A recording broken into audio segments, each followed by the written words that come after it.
A few years ago, I bought my first house in a quiet town. It was an older two-story colonial, nothing fancy, but the price was right and it came with a decent-sized yard. After renting apartments for years, finally having my own place was amazing. The previous owner, our tired Professor Alan Foster, had lived there for decades before moving south to be closer to family. The house was charming. If a bit worn, dark wooden floor, squeaky stairs, and a big master bedroom upstairs. Over the next couple months, I did a lot of fixing up, painting walls and replacing fixtures slowly, making the house feel like home. By mid-August, I'd accumulated enough random things, in a longer needed old furniture. This has some tools to justify holding a yard sale. It felt like a good way to clear out clutter and maybe meet some neighbors. The morning of the sale was bright and sunny, already hot by 9. I'd arranged tables along the driveway, stacked boxes full of random things, and placed a few larger items like chairs and lamps by the sidewalk. Business was steady. Neighbors stopped by chatting casually, and I made a few sales here and there. Around 11, I noticed an older woman slowly walking toward me from down the street. She wore a faded floral dress and had gray hair neatly pinned back. She stood out simply because I'd never seen her around before, and I was small enough to notice a stranger. She didn't look at the tables or boxes. Instead, she came straight at me, pausing to study the house behind me. With a thoughtful gaze, "You live here now?" Her voice is often raspy. "Yeah," I replied, feeling oddly unsettled by her stare. "Moved in a few months ago." She nodded slowly, still staring at the house. "I used to babysit the kids. Whole lived here a long time ago." She turned her eyes back to me, clear but distant. "You should really check under the floorboards in the master bedroom. Note everything was found." Before I could even ask what she meant, she turned around and began walking away as if she'd said all she needed to say. I called after her, but she didn't even glance back. Within moments, she was gone, leaving me standing in the hot sun, confused and uneasy. The rest of the sale passed quietly, but her words stuck with me. That evening, after everyone had gone and I'd cleaned up, I couldn't shake what she'd said. Note everything was found. What did that even mean? Curiosity eventually got the better of me. Upstairs in the master bedroom, I started tapping my feet across the hardwood floor, listening for anything unusual. After such, the closet, the floorboards there sounded hollow compared to the rest of the room. I hesitated, then knelt down and gently pressed against the boards. Sure enough, one of them lifted slightly, loose enough to pry open by hand. My pulse quickened. As I pulled up, the board beneath it, covered in a thin layer of dust and insulation fibers, was a small bundle wrapped in dark cloth. My heart pounded harder. I hesitated before finally reaching in and carefully pulling it out. It was heavier than I expected. The cloth felt brittle and old. Nervously, I unfolded a corner, only to see what looked unmistakably like small bones stuck inside. They weren't large, but clearly not something you'd find by accident. Someone had intentionally hidden these. I quickly put the bundle down, my heart racing. Now, who hides bones beneath floorboards? My mind raced through possibilities, each darker than the last. Without hesitating further, I grabbed my phone and called the DOE police. They arrived within half an hour. 2 officers carefully took photographs, bagged the bundle, and searched further beneath the boards, finding nothing else. They asked questions when I moved in, if I'd ever met the previous owner personally, but I had few answers. Days passed before the police finally called with an update. They assured me the bones weren't human. Tests confirmed they belonged to an animal, likely a small dog or cat. The bones were old, at least 30 years, maybe longer. Strange eyes, but apparently not criminal. There wasn't much else they could do. It thanked the man had tried to forget about it, but I couldn't. I called the previous owner, Alan Foster, just to ask if he knew anything. He seemed genuinely confused, saying he had no idea about bones or the floorboards, and sounded unsettled himself. He ended our call quickly. It left me even more disturbed. I checked town records looking for clues. The house had changed hands several times over the years, owners moving in and out frequently until Foster had settled there, but nothing suspicious, nothing unusual. Beyond normal sales and moves, I kept waiting for the old woman to return, hoping she'd explain, but she never did. None of my neighbors recognized her description. She was a complete mystery, just another loose end. Nearly a year later, those bones still bother me. Why hide animal bones beneath floorboards? Did the woman know about them, and why did she bother telling me? But more troubling than any of those questions were her words, the ones I couldn't shake. No matter how hard it tried, note everything was found. If those bones weren't what she meant, then what else could be hidden here beneath my feet in the shadows of this old house? Before we dive into the next story, if you're visiting our channel for the first time, don't forget to hit the subscribe button and turn on the bell icon to stay updated with our upcoming scary stories. Your support means the world to us, so please share these stories with your friends and family. Thanks. Back in August of 2018, I decided I needed a good camera. My iPhone was fine, but photography was becoming a real hobby. I wanted something better, professional looking to mess around with on weekends and maybe even shoot family portraits with. I lived in a quiet little suburb of Portland, Oregon. Beaverton, nice houses, tree-lined streets, a safe place. Yard sales popped up every weekend, especially late summer. So on a sunny Saturday morning, I got up early and started browsing the neighborhood. It was around 10 when I found one particular house on Cedar Hills Boulevard. Nothing special, white paint, red shutters, an older ranch-style home. But the yard was cluttered with boxes, stables covered with clothes, tools, and random things behind a pile of old books. I spotted a dusty black DSLR camera, a Nikon decent model, just older. The woman running the sale was probably late 40s, starred-looking, sipping coffee from a chipped mug. When I asked about the camera, she gave me a weird look. It belonged to my ex-husband. She mumbled, eyes down at her coffee cup. Just take it, $20 is fine. I want it gone. $20 for a Nikon DSLR, easy choice. I handed her the cash, said thanks, and drove home feeling pretty good about my luck. The camera was dusty, but otherwise looked perfect at home. I cleaned it off, charged the battery, and on the memory card inside was still loaded with photos, hundreds of them. My curiosity kicked in immediately.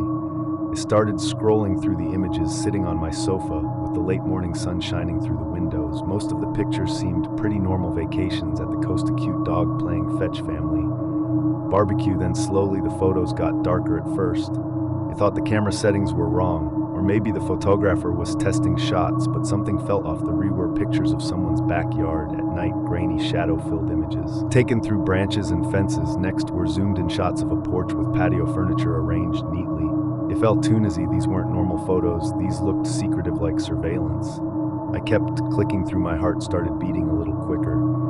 The next pictures had a bedroom, window curtains drawn inside. The next one, the same room, but closer. The next, a woman asleep in bed, blanket. Her completely unaware she was being photographed.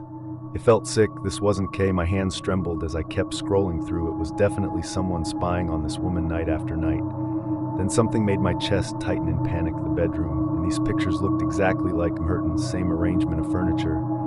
Even the book on the nightstand looked familiar. My stomach knotted up so tightly I almost threw up. I jumped up and rushed to my bedroom, my head spinning, trying to convince myself it couldn't be my room. But the curtains were exactly like Mina, the cheap beige ones I bought from Target last spring. Same bedspread pattern, same lamp. My bedroom was unmistakable. I stared out the windows, suddenly very aware of how easy it was to see into my home at night if the curtains weren't pulled tight. Who had taken these photos? And when I threw the camera into a plastic grocery bag, grabbed my keys, and drove straight to the police station on Griffith. My hands shook as I explained everything to a detective named Brian Carson. He took the camera and assured me they'd look into it. 2 days later, Detective Carson called. The voice was calm but serious. The camera belonged to a man named Stephen Grant. He lived in your neighborhood until 2 years ago, arrested in late 2016 for stalking a woman who lived nearby, but charges were dropped due to lack of hard evidence. Grant appeared shortly after that. Nobody's seen him since. I asked if they found anything else out. Carson paused. We talked to the woman who sold you the camera. Turns out she wasn't exactly truthful. Stephen Grant wasn't their ex-husband. They were never married. She was just his landlord. He vanished without paying rent, leaving his stuff behind. She sold it off piece by piece. Just wanted to be right of him. But the photos, my bedroom, is stammered, feeling dizzy. The timestamp on those photos, Carson interrupted quietly, was the last night. Saying 2 years ago I went cold. Grant had been at my window watching me sleep 2 years ago and nobody had known. I changed my locks that afternoon. I bought thicker curtains, got a security camera, and tried not to think about it. But every time night fell and I closed those curtains tight, I wondered. Stephen Grant vanished, but he's still out there somewhere. Maybe far away, maybe just down the street, maybe even standing quietly in the shadow. Again, camera in hand. After all, I never heard of him being found. Last July, my wife Melissa and I decided to hold a yard sale at her home in Lancaster, Pennsylvania. Melissa's grandfather had recently passed away, leaving us with an attic full of antiques and old furniture. The plan was simple: sell what we could donate the rest and reclaim our living space. The morning of the sale began quietly. Neighbors drifted in and out, browsing tables filled with vintage lamps, sold records, and dusty picture frames. Safe antique collectors stopped by, asking questions and negotiating prices. Everything was ordinary, at least until about noon. An older man, probably in his mid-60s, approached our table silently. He wore a worn denim jacket, had thinning gray hair, and carried himself stiffly. Unlike most customers who casually chatted, this man said nothing. His eyes quickly scanned our offerings. landing sharply on a pair of antique binoculars. They had belonged to Melissa's grandfather, probably from the 1940s, leather-bound and remarkably well-preserved. Without a word, had picked them up. Turned them over carefully, inspecting every detail. His hands trembled slightly. It right engaging him, offering a bit of history, but he remained silent. Instead, he reached into his pocket, pulled out cash, handed Myth the exact asking price, and walked away briskly. We watched him leave, slightly unsettled, but shrugged. Face eccentric behavior, yard sales attracted all kinds. After all, we forgot about him until the following weekend. A Sunday evening around twilight, Melissa was washing dishes while I prepared dinner. Glancing out the kitchen window, I noticed movement in our backyard near the fence line. At first, I assumed it was an animal, but when I focused, I saw clearly it was a man standing quietly among the shadows of our garden, looking directly at our house through binoculars. My heart jumped. It took only seconds to realize it was the same man who had bought Melissa's grandfather's binoculars. Without thinking, I rushed to the backyard, shouting loudly. Melissa closed behind me. But as soon as Thiemann heard us, she bolted toward the back fences, swiftly disappearing into the dusk. Wes stood silently, hearts pounding, staring into the empty darkness. We debated calling the police, but ultimately convinced ourselves it was just a bizarre incident. Perhaps she lived nearby and was simply strange or confused. Days passed quietly again, but the uneasiness remained, a quiet anxiety whenever fully It lingered in a routine, subtly altering the sense of safety we'd always taken for granted. The following Thursday, I was working a late shift at the office. My phone had been set as silent mode, buried under paperwork on my desk. Around 10:30, preparing to head home, I glanced at my phone and froze in disbelief. There were 20 missed calls, all from Melissa.